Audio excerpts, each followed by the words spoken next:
স্ত্রীর স্বর্ণের জাকাত কিভাবে দিবে?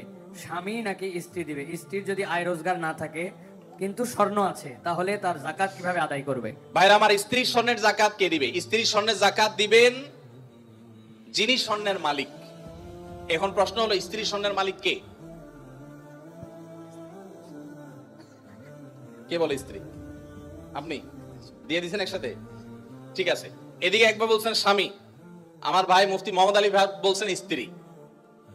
ভাই, উনি মুফতি মানুষ বলে ফেলছে, আমি কেমনে ওনারে ভুল বলি?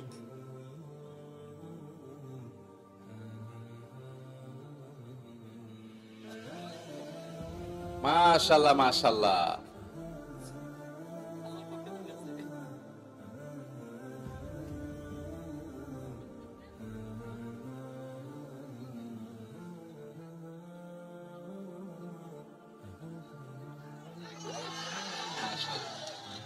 যুবক পোলাপান একটাই পায় না, আপনি কোন একাধিক? আমরা একটা চিন্তা শেষ হয়ে যেতেছি, একটারে বাপ মা বিয়ে করেন, আপনি কোন একাধিক বিয়ে করাইতে? আল্লাহ তাআলা যুবকদের একটা বিয়ে অন্তত ব্যবস্থা করুক, এরপরে যা সাধ্য তৌফিক থাকবে শর্ত সাপেক্ষে সে ইনসাফ করতে পারলে একাধিক করবে। যাই হোক ভাই, বউয়ের স্বর্ণের মালিক কি বউ না স্বামী? এটা নির্ভর করে যে স্বামী আসলে তাকে দিলে কিভাবে দিয়েছে। ধরুন এটা স্বামী দিছে বা বাপের বাড়ি থেকে পাইছেন, স্ত্রীকে যদি দিয়ে দেন তাহলে তার মালিক স্ত্রী এবং সেটা যাকাত তাকে দিতে হবে। আর যদি স্ত্রীকে না দিয়ে দেন, ব্যবহার করতে দেন, যে ঠিক আছে আপনাকে ব্যবহারের জন্য দিলাম, তাহলে সেক্ষেত্রে মালিক হবে স্বামী। এটা ক্লিয়ার করতে হবে। এখন মুশকিল হলো, স্বামী স্ত্রী যদি এগুলো নিয়ে আলাপ উঠায়, আমাদের দেশে আমরা এত ভালো, মানে অতি ভালো যেটাকে বলে, বউ যদি এখন যায় ঘরে যদি জিজ্ঞেস করেন স্বামীরে, এর বউরে জিজ্ঞেস করেন যদি যায়, আচ্ছা বলো তো দেখি তোমার এই স্বর্ণগুলো আসলে মালিকটাকে, সাথে সাথে সে বলবে, ব্যাপার কি, তোমার মাথায় এই চিন্তা কেন আসলো, কাহিনী কি, তুমি কি ডানে বামে কোনো চিন্তা ভাবনা করছো, কি ব্যাপার? আমরা কত সরল সহজ চিন্তা করেন। একটা সম্পদের মালিকানা ক্লিয়ার হওয়া লাগবে কি লাগবে না? স্ত্রীকে যদি জিজ্ঞাসা করেন, আচ্ছা তোমার যে স্বর্ণগুলো আছে এগুলো আসলে মালিক কি তুমি না আমি, কে? অবশ্য আজকাল মেয়েরা এগুলা বলবে না, বেশিরভাগ মেয়েরা বলবে, বলো কি তোমার সন্দেহ হয় আমি যে ব্যাপারে কোনো সন্দেহ আছে? যদি স্ত্রী মালিক হয় তাহলে স্বর্ণের জাকাত স্ত্রীকে দিতে হবে। আর যদি আপনি স্ত্রীকে ব্যবহার করতে দেন, বলেন যে তুমি ব্যবহার করো, আমি চাইলে যে কোনো সব বিক্রি করে ফেলবো, তাহলে সেক্ষেত্রে আপনাকে জাকাত দিতে হবে। এখন মুশকিল হলো, বেশিরভাগ ক্ষেত্রে এই সমস্ত ইস্যুতে আমরা চিটারি করি অনেকে। কিভাবে? স্ত্রীকে দিছে, তার ধান্দা আছে বিদেশে যাওয়া লাগলে ভিসা পায়ে গেলে বিক্রি করে দিবে, ওইটা বললে তো বউ খেপে যাবে, এই জন্য ডাইরেক্ট কিছু বলে না, পাম্পটে দিয়ে উদয় মিশা কথা বলে তারে খুশি করে, আবার যখন দরকার হয় তখন যা বিক্রি করে ফেলে। আছে না নাই? তো এই দুই নাম্বারই করা চলবে না, ক্রিস্টাল ক্লিয়ার হতে হবে। আরবিতে একটা প্রবাদ আছে, তাআমালু কালা জানিব ওয়া তাআশারু কালা কারিব। আর্থিক লেনদেন হবে অচেনা মানুষের মতো, আর সাধারণ আচার আচরণ হবে সবার সাথে চেনা মানুষের মতো। এই জন্য ক্লিয়ার করবেন। এখন প্রশ্ন হলো, স্ত্রী যদি স্বর্ণের মালিক হয়, উনি কোত্থেকে জাকাত দিবেন? তার তো উপার্জন নাই। উত্তর হলো, তিনি প্রয়োজনে স্বামী থেকে নিয়ে দিবেন। স্বামীকে রিকোয়েস্ট করে বলবেন, তুমি আমারটা আদায় করো, যে কোনো ভাবে করবেন, বা স্বর্ণের কোনো একটা অংশ সেল করবেন, কোনো না কোনো ভাবে তাকে জাকাত আদায় করতে হবে। স্বর্ণের মালিক মানে তিনি ধনী, অতএব প্রয়োজনে স্বর্ণের কিছু অংশ বিক্রি করে হলেও তাকে জাকাত দিতে হবে। তবে স্বামী যদি আদায় করে, জাকাত আদায় হয়ে যাবে, স্ত্রী যদি সেটা জানে যে উনি আদায় করছেন। রমাদানে কখন দোয়া করলে দোয়া কবুল হয়? রমাদানে কি দোয়া কবুলের আলাদা কোনো সময় আছে কিনা? রমাদানে কখন দোয়া করলে দোয়া কবুল হয় ভাইরা? নবী সাল্লাল্লাহু আলাইহি সাল্লাম বলেছেন, সালাতুন লা তুরাদ্দু দাওয়াতুহুম, তিন ব্যক্তির দোয়া ফেরত দেওয়া হয় না। এর ভিতরে এক ব্যক্তি হলেন ওই ব্যক্তি যেই ব্যক্তিকে আল্লাহ তাআলা রোজা রাখার তৌফিক দিয়েছেন। as-সাইমু হাত্তা ইফতির, ইফতার রাখ পর্যন্ত রোজাদারের দোয়া কবুল হয়। কিন্তু স্পেশালি ইফতারের আগের টাইমটা দোয়া কবুল হয়, যে টাইমে আমরা ছোলা মুড়ি মিশানোতে ব্যস্ত থাকি, ওই টাইমটাতে দোয়া কবুল হয়। এই জন্য ছোলা মুড়ি যা মেশানো দরকার আগে আগে মিশায়া সূর্য ডুবার আগে 10-15টা মিনিট মনোযোগ দিয়ে দোয়া করবেন ইনশাআল্লাহ। রমাদানে কিভাবে আল্লাহর কাছ থেকে ক্ষমা পাবো? গুনাহ মাফের সবচেয়ে বড় মাধ্যম কি? কিভাবে ক্ষমা চাইলে সব মাফ হয়? মেহেরবানি করে জানাবেন। ভাইরা আমার, ক্ষমা চাওয়ার জন্য আল্লাহর কাছে অনুতপ্ত হতে হবে, যে আল্লাহ যত গুনাহ করেছি আপনি মাফ করে দেন। তওবা করতে হবে, লজ্জিত হতে হবে, অনুতপ্ত হইতে হবে। এরপরে কায়মন বাক্যে অন্তর অন্তঃস্থল থেকে আল্লাহর কাছে দোয়া করতে হবে মাফ পাওয়ার জন্য। এবং বিশেষ করে সাহরির সময়, ভোর রাত, দোয়া কবুলের সময়গুলো বিশেষ করে দোয়া করে ক্ষমা চাইতে হবে, ক্ষমা নিতে হবে। ইফতার আগ মুহূর্ত এটা দোয়া কবুলের সময়, সেই মুহূর্তটা বিশেষভাবে দোয়া কবুল করতে হবে। দোয়া কবুলের যে শর্তগুলো আছে, হালাল উপার্জন, কায়মন বাক্যে দোয়া করা, মনোযোগের সাথে দোয়া করা, চোখের পানি ফেলে দোয়া করা, সেগুলো করলে আশা করা যায় আল্লাহ তাআলা ক্ষমার দোয়াও কবুল করবেন। আমি একজন ট্রাক ড্রাইভার, আমার পরিবার এবং সন্তান আছে, কিন্তু আমার স্ত্রী আমার কথা শোনে না, আমার করণীয় কি? ভাইরা আমার, মা বোনরা স্বামীদের কথা না শোনা, স্ত্রীরা স্বামীদের কথা না শোনা, এটা একটা ব্যাধিতে পরিণত হয়েছে। পশ্চিমাদের মুখরোচক স্লোগানে আমাদের অনেক মুসলিম নারীরা বিভ্রান্ত হয়ে গেছেন।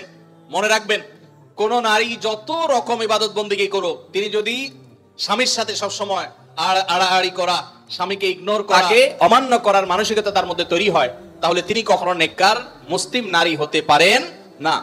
যে ভাই প্রশ্ন করেছেন তাকে বলবো, বিয়ের আগে এটা ভাবা দরকার ছিল যে এই মেয়ের মধ্যে আল্লাহর ভয় আছে কিনা। যদি কেউ মুত্তাকি হয়ে থাকে, সত্যিকারের মুসলিম হয়, আল্লাহ ভীরু হয়, তিনি কখনো স্বামীর অবাধ্য হতে পারেন না। কোন বিষয় নিয়ে মনোমালিন্য হতে পারে, মতভিন্ন হতে পারে, কিন্তু তাই বলে অবাধ্য হওয়া যেটা বলে সেটা হতে পারে না।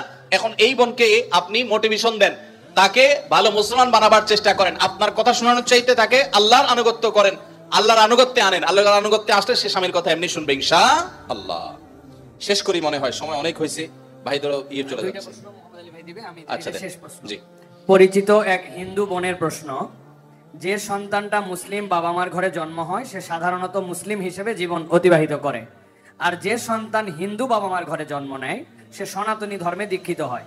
এতে মানুষের তো কোনো হাত নেই, স্রষ্টার চাওয়াতেই তো সে হিন্দু ঘরে জন্ম নিয়েছে। মুসলমান না হলে তাকে কেন জাহান্নামে যেতে হবে? তার জন্য ধর্মান্তরিত হওয়া কি সহজ কথা? ঠিকানা দেবিদ্বার, কুমিল্লা। ধন্যবাদ। যেই হিন্দু বোন প্রশ্ন করেছেন সেই বোনকে আমি বিনয়ের সাথে বলতে চাই, আল্লাহ রাব্বুল আলামিন আমাদের প্রত্যেককে বিবেক দিয়েছেন। যাকে আল্লাহ বিবেক দেন নাই, যিনি মানসিকভাবে সুস্থ নন, সেই লোকটা এই জবাবদিহিতার আওতায় নাই। আল্লাহ যাকে সুস্থ বিবেক দিয়েছেন তাকে তার বিবেক সত্যের প্রতি অনুসন্ধান করার, সত্যের পথ খুঁজে বের করার শক্তি সামর্থ্য দিয়েছেন। এটা ঠিক যে মুসলিম পরিবারে জন্মগ্রহণ করার কারণে একজন শিশু একটা অ্যাডভান্টেজ পায় ইসলাম গ্রহণ করবার জন্য। একজন শিশু তিনি অন্য ধর্মাবলম্বী মা বাবার ঘরে জন্মগ্রহণ করার ফলে সে এই অ্যাডভান্টেজটা পায় না, এটা ঠিক। কিন্তু আল্লাহ যে তাকে বিবেক বুদ্ধি দিয়েছেন, সেই বিবেক বুদ্ধি খরচ করা তার কর্তব্য। তার কাছে ইসলামের দাওয়াত যদি পৌঁছে থাকে, ইসলাম যে একমাত্র সত্য ধর্ম, সেই আহ্বান যদি পৌঁছে থাকে, আল্লাহ কোরআনে বলেছেন ইন্নাদ-দীনা ইনদাল্লাহিল ইসলাম, ইসলাম হলো আল্লাহর কাছে একমাত্র মনোনীত দিন। আল্লাহ বলেছেন ওমান ইয়াবতাগি গায়রাল ইসলামি দীনান ফালান ইউকবালা মিনহু, যে ব্যক্তি ইসলাম ছাড়া অন্য কোন ধর্মকে দ্বীন হিসেবে গ্রহণ করবে সেটা আল্লাহর কাছে অ্যাকসেপ্ট হবে না। এই যে অ্যাকসেপ্টেড হবে না দিন ছাড়া, অন্য ইসলাম ছাড়া অন্য কোনো কিছু, এই দাওয়াত পৌঁছার পর তার দায়িত্ব হয় তার বিবেককে খরচ করা, এটা আসলেই সত্য দিন কিনা সেটা অনুসন্ধান করা। সে এতটুকু যদি না করে তাহলে সে তো আল্লাহর কাছে দায়ী হবে। হ্যাঁ, যেটা আপনি বলেছেন যে অমুসলিম পরিবারে জন্মগ্রহণ করে ইসলাম গ্রহণ করা কি সহজ কাজ? না, সহজ কাজ না, কঠিন কাজ। আর এই কঠিন কাজের জন্যই তো তার বিনিময় এত বেশি যে সে যত পাপ করেছে আল্লাহ তাআলা এই কঠিন কাজটা করার কারণে তার সব মাফ করে দিবে। আল ইসলামু ইয়াহদি মা কানা ক্বাবলাহু, ইসলামের আগে সবগুলো আল্লাহ তাআলা মাফ করে দিবেন, কারণ সেই কঠিন কাজটা করেছে। মুসলমানকে তো এরকম আল্লাহ তাআলা তার পুরো প্রোফাইল ডিলিট করে দেওয়ার মতো কথা বলেন নাই। এটা নতুন ইসলামে যারা আসবেন তাদের জন্য রয়েছে। আর যারা খ্রিস্টানদের সম্পর্কে আল্লাহ বলেছেন আহলে কিতাবদের সম্পর্কে যে তারা যদি ইসলামে আসে তাদেরকে ডাবল সওয়াব আল্লাহ তাআলা দিবেন, কষ্ট হবে, ফ্যামিলির বিরুদ্ধে তাকে যেতে হবে, এই জন্যই তো আল্লাহ তাআলা এই রিওয়ার্ড গুলো তাকে দিচ্ছেন। আল্লাহ আমাদের সবাইকে হেদায়েত লাভ করার তৌফিক দান করুন। কাউকে আল্লাহ তাআলা মুসলিম বাবা মার ঘরে জন্মগ্রহণ করিয়ে অ্যাডভান্টেজ দিয়েছেন, কাউকে আল্লাহ তাআলা মুসলিম সোসাইটির মধ্যে রেখে অ্যাডভান্টেজ দিয়েছেন, কাউকে আল্লাহ বিবেক বুদ্ধিতে শার্প রেখে তাকে অ্যাডভান্টেজ দিয়েছেন। অ্যাডভান্টেজ সবাই কম বেশি পাচ্ছে, তবে আমাদের কাছে শুধু নিজেদের দুর্বলতাটাই চোখে পড়ে। আল্লাহ আমাদেরকে হেদায়েতের পথে পরিচালিত করুন, বলুন আমিন। স্বামী আদেশ করলেই কি? ভাই আপনারা উঠা বসা করেন না, একটু বসেন, আমরা আর কয়েকটা প্রশ্ন উত্তর দিয়ে শেষ করবো ইনশাআল্লাহ। জি। স্বামী আদেশ করলেই কি শ্বশুর শাশুড়ির সেবা করতেই হবে? সেবা করতে গিয়ে অনেক সময় আমি অসুস্থ হয়ে যাই, এক্ষেত্রে ইসলাম কি বলে? ভাইরা আমার, স্বামী যদি আদেশ করে যে আমার বাবা মার খেদমত করো, এখন বোনের প্রশ্ন হলো আমি অসুস্থ হয়ে গেলেও কি স্বামীর সে নির্দেশ মানতে হবে কিনা? উত্তর হলো না। যদি এই পর্যায়ের হয় যে আপনি শ্বশুর শাশুড়ির সেবা করতে গিয়ে আপনি সুস্থ না থাকেন, এই পর্যায়ের আপনার সেবার প্রশ্ন আসে, তো আপনি নিজেকে অসুস্থ করে ফেলে তারপরে শ্বশুর শাশুড়ির খেদমত করতে হবে, এত কঠিন নির্দেশ ইসলাম আপনাকে দেয় নাই।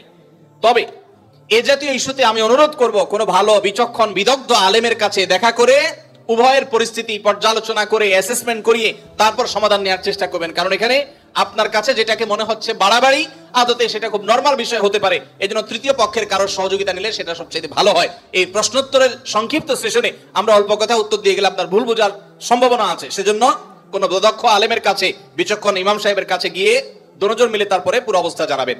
শরীয়ত মৌলিকভাবে মেয়েদের জন্য শ্বশুর শাশুড়ির খেদমত করাকে ফরজ ওয়াজিব করে নাই, কিন্তু স্বামীর প্রতি তার যে শ্রদ্ধা ভালোবাসার দাবি আছে, সেই দাবি থেকে যে স্বামীটা সারাদিন আমার সংসার সন্তানের উন্নতির জন্য কষ্ট করে, সেই স্বামীটার অগোচরে তার উপরে কর্তব্য তার বাপ মার সেবা করা। তিনি যেহেতু আমার কাজে গেছেন, আমি তার জন্য একটু হেল্প করলাম, তার হয়ে একটু কাজ করলাম।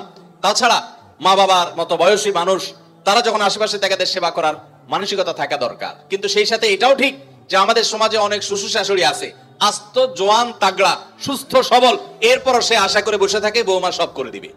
এটা খুব বাজে একটা অভ্যাস। অনেক শ্বশুর শাশুড়ি আছে তারা মনে করে বৌমা ঘরে আসছে মানে হলো কাজের মেয়ে ঘরে আসছে, অতএব আমাদের এটা বাই ডিফল্ট পাওনা হয়ে গেছে। এটা খুবই বাজে একটা উদাহরণ। শ্বশুর শাশুড়িদেরও আল্লাহর কাছে বিচার আছে, তারা জুলুম করলে, সীমা লঙ্ঘন করলে তাদেরও দায় আল্লাহ তাআলার কাছে থাকবে। নিজের মেয়েটা তাকে দিয়ে কোনো কাজ করায় না, আরেক ঘরের মেয়ে আসছে তাকে দিয়ে সারাদিন গাদা খাটনি করা, এটা জুলুম। অতএব জুলুমও করা যাবে না। আবার বোনরা শ্বশুর শাশুড়িদেরকে ইগনোরও করবেন না। আল্লাহ তাআলা আমাদেরকে আল্লাহর নির্দেশকে যথাযোগ্যভাবে মানার তৌফিক দান করুন। বেনামাজি মানুষ মৃত ব্যক্তিকে গোসল করাতে পারবে কিনা? মৃত ব্যক্তিকে বেনামাজি গোসল করাইলে গোসল হয়ে যাবে, কোনো অসুবিধা হবে না। তবে সন্দেহাতীত ভাবে এটা মুসলমানদের কর্তব্য। কোন এলাকাতে কেউ মারা গেলে যারা দিনদার মুসলমান তারা তাকে কবরস্থ করবে এবং তার দাফন কাফনের ব্যবস্থা করবে। কোন বেনামাজি করলেও আদায় হয়ে যাবে ফরজটা সবার পক্ষ থেকে ইনশাআল্লাহ। বিভিন্ন অ্যাপ ব্যবহার করার কারণে বিভিন্ন পয়েন্ট দেওয়া হয়ে থাকে, এসব পয়েন্ট ব্যবহার করে বিভিন্ন অফার নেওয়া জায়েজ হবে কিনা? ভাইরা আমার, যদি কোনো অ্যাপস ইউজ করলে আপনাকে পয়েন্ট দেয়, সেই পয়েন্ট আপনি এক্সচেঞ্জ করে কোনো সুবিধা নেন, কোনো টাকা পয়সা পান, এটা জায়েজ হবে এই শর্তে যে সেই অ্যাপটা যদি হারাম কিছু না হয়, সেটা ব্যবহার করলে যদি কোনো গুনাহের কাজ না হয়, তাহলে আপনি এটা করতে পারেন। আজকাল অনেক জুয়ার অ্যাপস বের হয়েছে, অনেক হারাম অ্যাপস আছে, সেগুলো এ ধরনের অফার দিয়ে থাকে। সেগুলো অ্যাপস ব্যবহার করাটাই ইটসেলফ একটা হারাম কাজ। অতএব সেখান থেকে পয়েন্ট নিয়ে উপার্জন করলে সেটা হারামই হবে। অতএব আপনি কোন অ্যাপস ব্যবহার করছেন আর কি পয়েন্ট দিচ্ছে আপনাকে, সেটা হলো দেখার বিষয়। বাথরুমে ওযু করার বিধান কি? একটা মোস্ট কমন প্রশ্ন, বাথরুমে ওযু করার বিধান কি? ভাইরা আমার, বাথরুমের ভেতরে কমোড বা প্যান, এটার সাথে আপনার ওযুর যে টেপ বা বেসিন, এটার যদি কোনো পার্থক্য না থাকে, অর্থাৎ মাঝখানে কোনো আড়াল বা ব্যবধান না থাকে, তাহলে এই জায়গায় ওযু না করে ওযুটা বাহিরে কোনো ট্যাপে করা উত্তম। কেন? কারণ ওযুর একটা গুরুত্বপূর্ণ সুন্নাহ হলো বিসমিল্লাহ পাঠ করা। টয়লেটের মধ্যে বিসমিল্লাহ পাঠ করাটা মাকরুহ। টয়লেটে বিসমিল্লাহ পাঠ করা কি? মাকরুহ। যেহেতু মাকরুহ, অতএব হয় আপনি বিসমিল্লাহ ছাড়া ওযু করবেন, তাহলে ওযুটা একটু ত্রুটিপূর্ণ হলো, আর না হলে বিসমিল্লাহ জোরে পড়বেন, তাহলে আপনি মাকরুহ করলেন। এজন্য বাথরুমের বাইরে বিসমিল্লাহ পড়ে ওযু করবেন।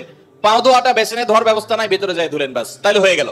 আর যদি বাইরে কোনো বেসিন না থাকে, কোনো টেপ না থাকে, তাহলে টয়লেটের ভিতরেই ওযু করতে পারবেন, কিন্তু বিসমিল্লাহটা মনে মনে বলবেন।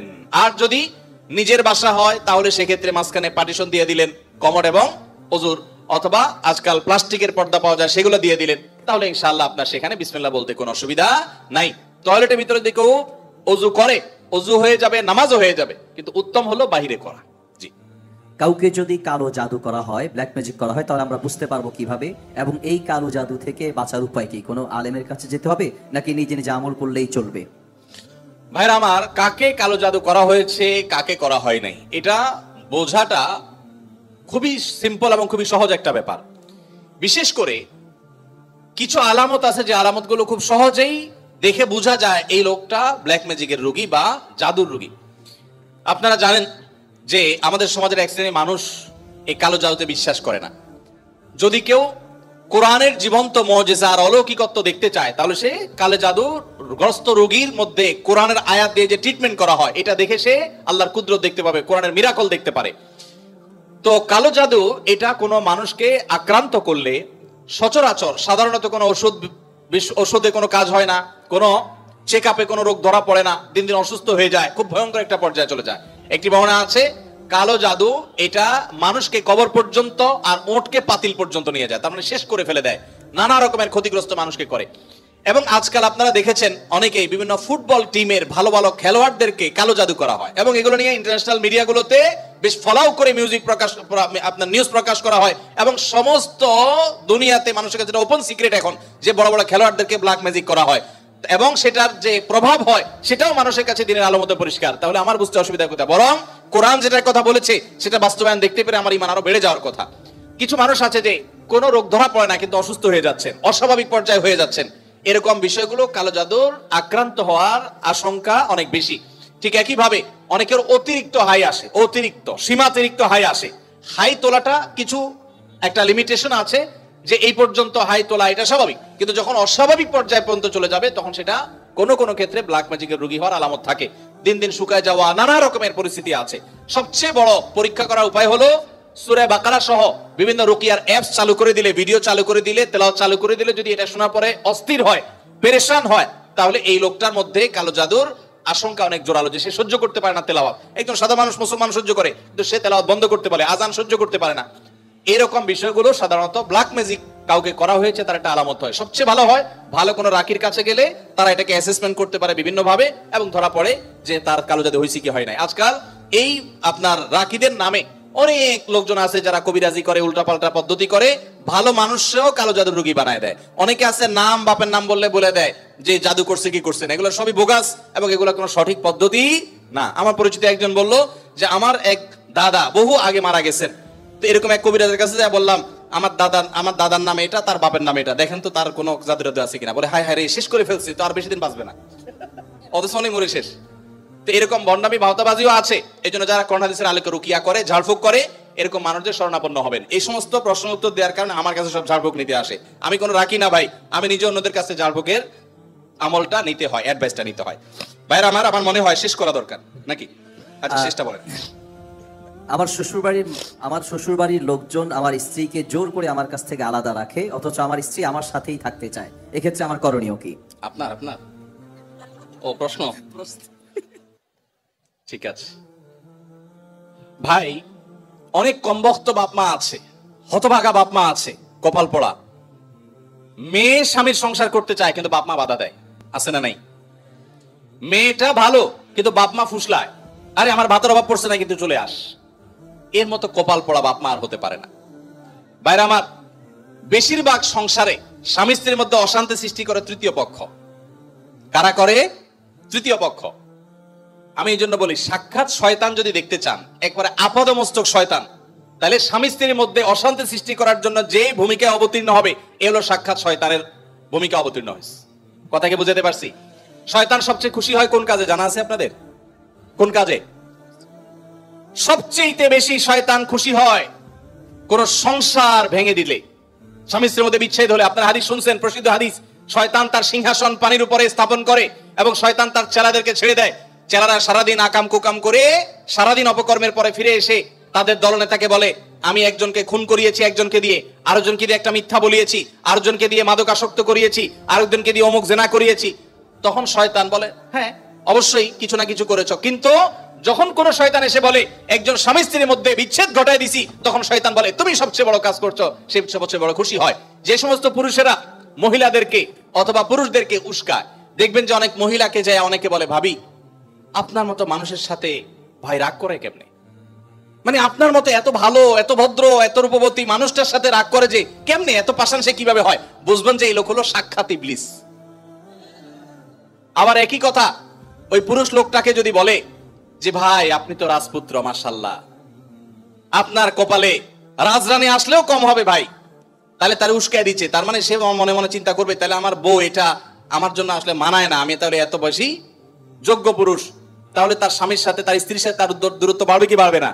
তাহলে এই যে পাম্পট্টিটা দিল, এই পাম্পট্টি দেওয়া লোকটা হলো সাক্ষাৎ ইবলিসের ভূমিকা অবতীর্ণ হয়েছে। অতএব খবরদার, স্বামী স্ত্রীর মধ্যকার অশান্তি সৃষ্টি করার জন্য কেউ তৃতীয় পক্ষের ভূমিকা রাখবেন না। এমনকি সেটা যদি বাপমাও যদি হয়, সে বাপমা আল্লাহর কাঠগড়ার আসামি হবেন। বহু ছেলেদের বাপ আছেন, ছেলেদের মা আছেন, শ্বশুর শাশুড়ি আছেন, বৌমার ব্যাপারে ছেলের কান ভারী করে দেয়, আছে না নেই? ছেলেটা থাকে বিদেশ, তার কানটা ঝালাফালা করে দেয়। এরা সবাই কিয়ামতের ময়দানে আল্লাহর কাছে আসামি হবে। খবরদার, এরকম কোন ষড়যন্ত্র করা যাবে না। চেষ্টা করতে হবে স্বামী স্ত্রীর মধ্যে মনোমালিন্য হলে সেটাকে আরো দূর করে দিতে হবে, সেটা আরো দূর করে দিতে হবে। আল্লাহ আমাদেরকে তৌফিক দান করুন।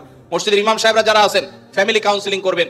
এলাকাতে কোথায় স্বামী স্ত্রীর সাথে মনোমালিন্য চলছে, তাদের মধ্যে সালিসি করবেন, তৃতীয় পক্ষ হয়ে মিলাবার চেষ্টা করবেন, ভাঙার চেষ্টা করবেন না। আল্লাহ আমাদেরকে তৌফিক দান করুন।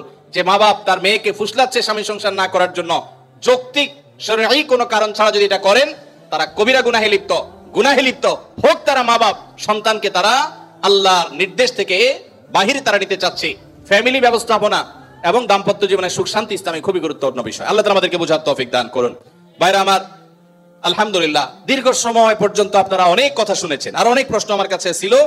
এই প্রশ্নের উত্তর ইনশাআল্লাহ বিদিল্লাহ আমরা অন্য কোথাও, বগুড়াতে পরশুদিন আমাদের প্রোগ্রাম আছে ইনশাআল্লাহ, সেখানে আমরা সর্বশেষ এবছরের প্রোগ্রাম ইনশাআল্লাহ, সেখানে আমরা উত্তর দেওয়ার চেষ্টা করব। আমরা যে সমস্ত কথা শুনলাম, জানলাম, বুঝলাম, আল্লাহ আমাদের সবাইকে আমল করার তৌফিক